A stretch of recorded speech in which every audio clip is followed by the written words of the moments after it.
We are good. Hi, I'm Dr. Simon Carlin from NOT Global, and I'm here with Margaret River Supernova, Dr. Siobhan Overberg, who has been generous enough to give us some of her time. Thank you, Dr. Overberg, and welcome. Thank you, Simon. It's my absolute pleasure. And mine too. Tell me, you're in a country practice setting, which is, can be very different in terms of, being isolated from colleagues and other support. How long have you been, using NOT in your country practice? Well, Simon, I was very blessed to be inducted to NOT under your wings. Yeah, you're welcome. And it would have been 2012, mid 2012, June 2012. So, and at that stage, that was all I used. It was pretty pure NO. Sorry about that. Chili in my juice. I was pretty pure and whole, and I hadn't, as I'd like to say to you, prostituted the technique yet. Yeah, got it. Okay, so and to begin with, what made it an attractive proposition to be in the NOT paradigm at that time? Well, coming straight out of university and having had chiropractic, I'd had fairly mechanistic chiropractic, and I'd enjoyed that and had no experience of anything else until I stepped into this practice and saw you working. And that kind of, especially out of uni, that blew my mind as to really the kind of capacity of what we could do, as opposed to perhaps what I already understood, which was just the spine and the rest will resolve. The amazing itself. Doctor, you all sorted out. Yeah, whereas I saw much bigger things happening, I suppose, in my experience at that time. It seemed like magic, but it also seemed like there were many more layers to the level of support that we could provide people. And seeing that unfold, and then how that would unfold for the people in the practice, was pretty big for me. So that was what inspired me to go beyond the sort of what I knew. And really, leaving uni, that was a huge amount of learning to sort of take on, because you thought you had the tools in your toolkit, and then you realized, actually, I've just got a few nuts and bolts. You got some basics there, there's so much more that we can do. So that's really that helpful. Answers your question. Yeah, and I suppose, like you said, you had some nuts and bolts in your toolkit, at graduation, and a lot of your graduates will have that experience. And I imagine that you still use some of those nuts and bolts, or did use some of those, that initial toolkit with the NOT paradigm in developing your style of practice. Absolutely. But I think even just in reflecting upon what I just said, the thing that NOT gave me, which you don't have when you leave uni, is it gave me a lens or a framework through which I could look at someone and gauge on some level where their system was at, and when they were reaching a point of stability and vitality and robustness, and that's what I didn't have before that. I didn't really have that. So it connected the dots between different systems in the body and how they support the function of another system, and therefore, if you're flailing in one area, what else you could look at to drive the stability of the other area. Awesome. Sorry, I just wanted to revisit that. Yeah, that's really. Yes, I do use those nuts and bolts. That's cool. And tell me, what about the results, that you've seen since that time? What was exciting about the results? I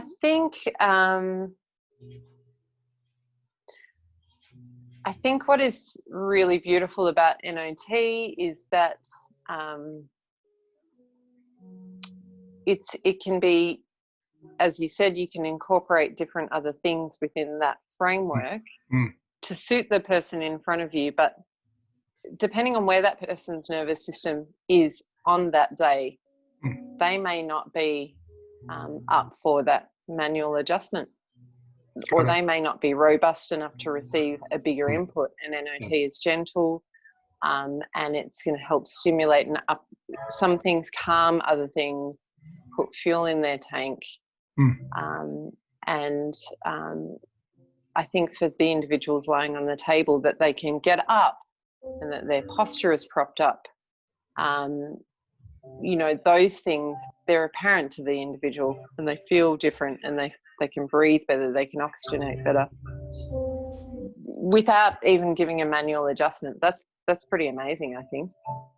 And I'm not trying to highlight that one's better than the other, but I think it's important to recognize where they're at that point in time, and the power of what they need then and there. So it's having something that you can do with people who don't want a manual adjustment. Yeah, cool.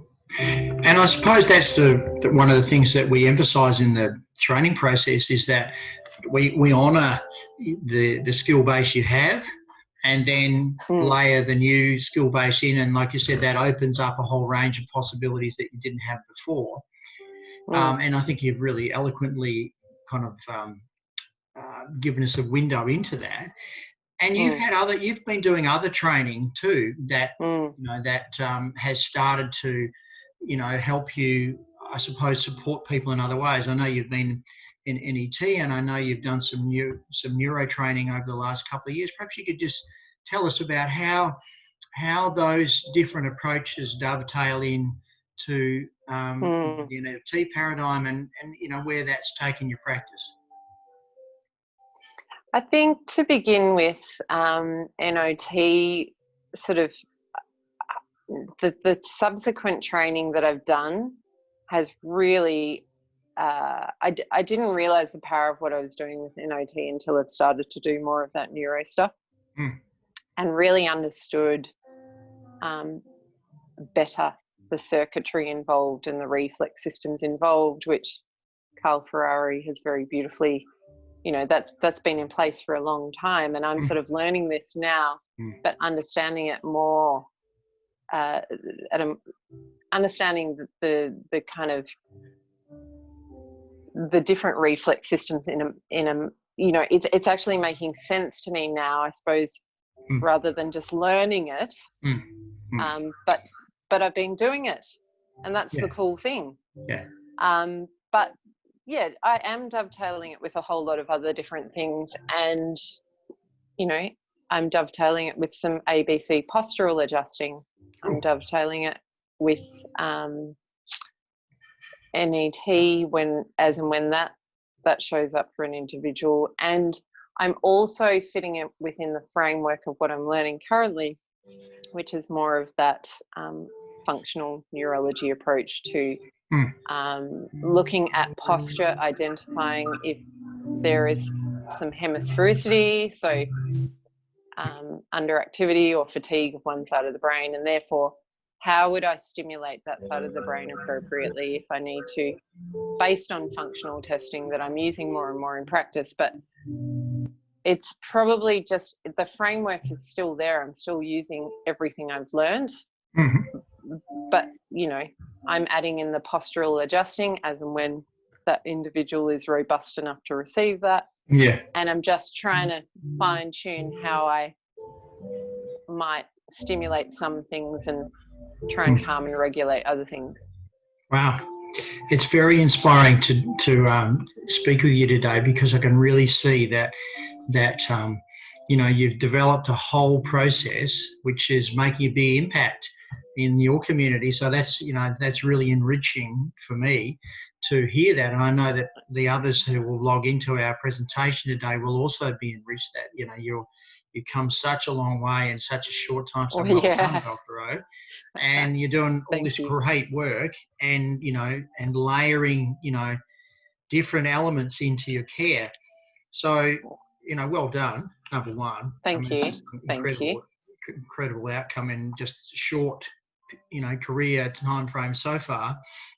You mentioned also that to me previously that when the coronavirus thing happened, that your practice was one of the few healthcare facilities still open, in Margaret River, and that meant that you were it in terms of receiving all sorts of people for all sorts of issues.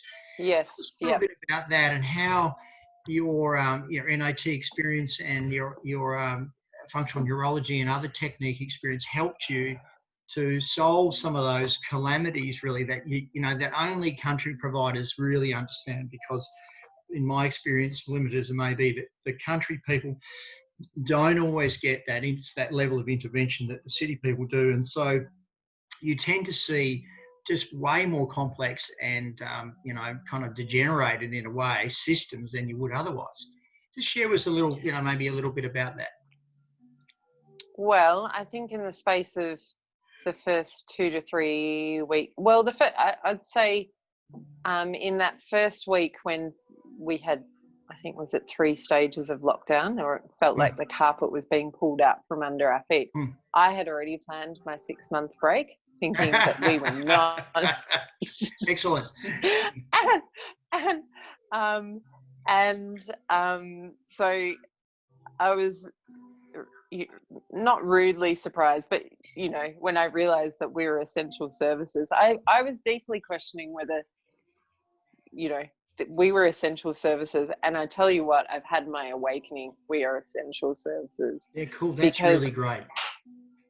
That was really, for me, I sort of I was asking the universe to sort of, I suppose I was asking, maybe my paradigm was challenged, and I really had some questions about what it was that I could do on the front line during this time that would be impactful for people. And I think perhaps I was wondering if my hands would feel a little bit tired.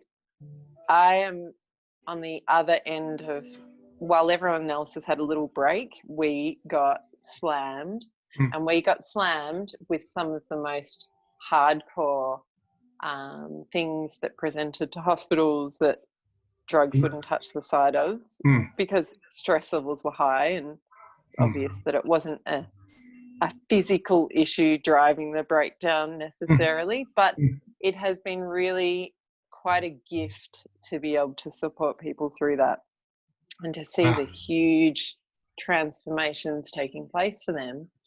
And also for some of those people, they were in such a sort of fragile state that all I could do was give them some NOT and some activator, and wondering how the hell that was going to transform, a situation for someone who couldn't walk.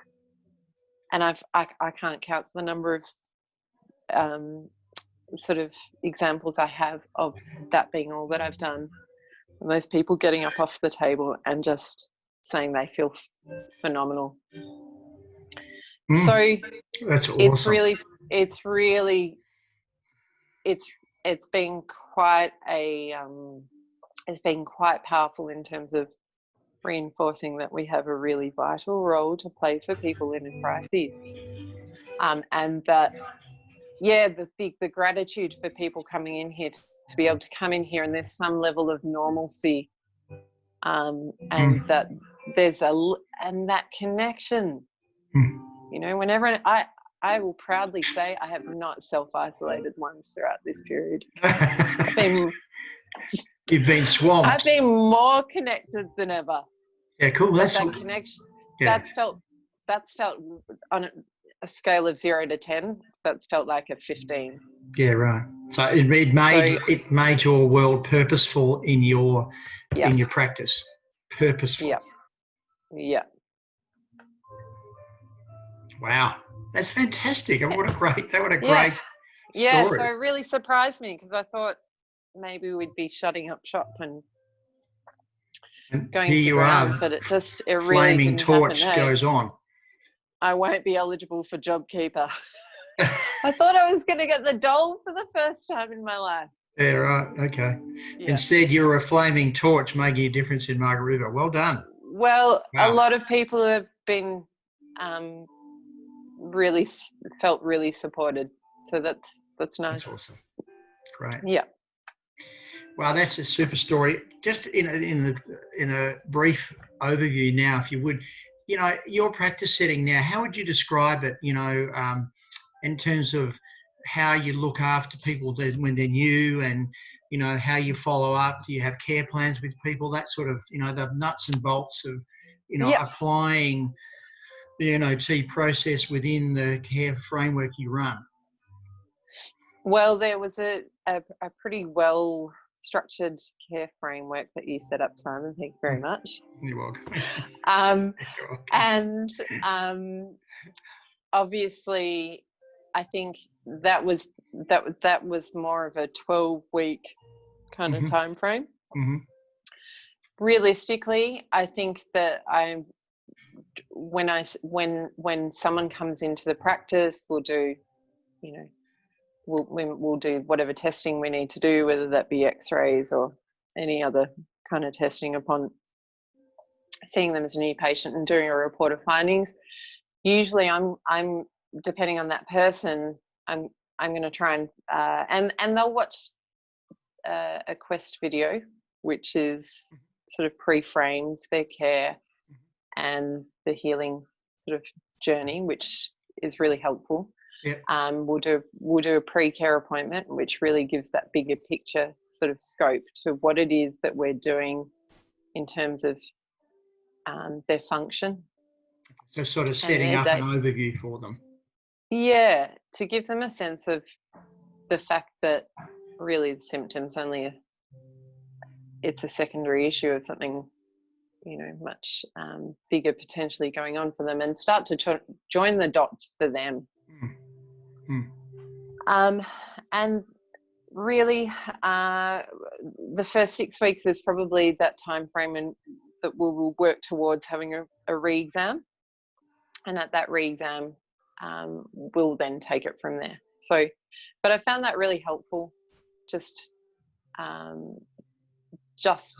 giving people the information, letting them decide where it is that they want to go with their care. What's their goal? And more often than not, people who've come in who've just said, look, I don't want to know about, don't waste your time with me on that wellness stuff. They've come in on an EPC, and you give them that information and they're sold. And I shouldn't say the word, say they're sold, but they're kind of like, I want that. That's what I want for me. And they might have come in and they might be financially strained, all of those things that used to come up for me. And I'd be like, yep, I get it. It's coronavirus. I get it. Let's just do some relief care. And we've done that as well. But I'm amazed at the people who are prioritizing this now. So the well-being's right at the top of their ladder, whereas before it was well behind the Bali holiday and the caravan. Yeah, and survival is a little bit different when the global landscape changes. Survival means different things for people. Mm.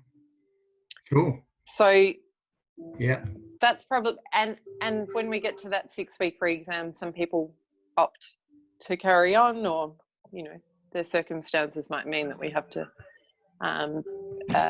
sort of space their care out. But I'm finding it's pretty good. So they're compliant and they're inspired to continue. Yeah. They're inspired to move on, and they can see the great benefit that they're receiving from the care they're getting. I would also say that there are other players within the community that I might sort of work with and pull into their kind of care journey.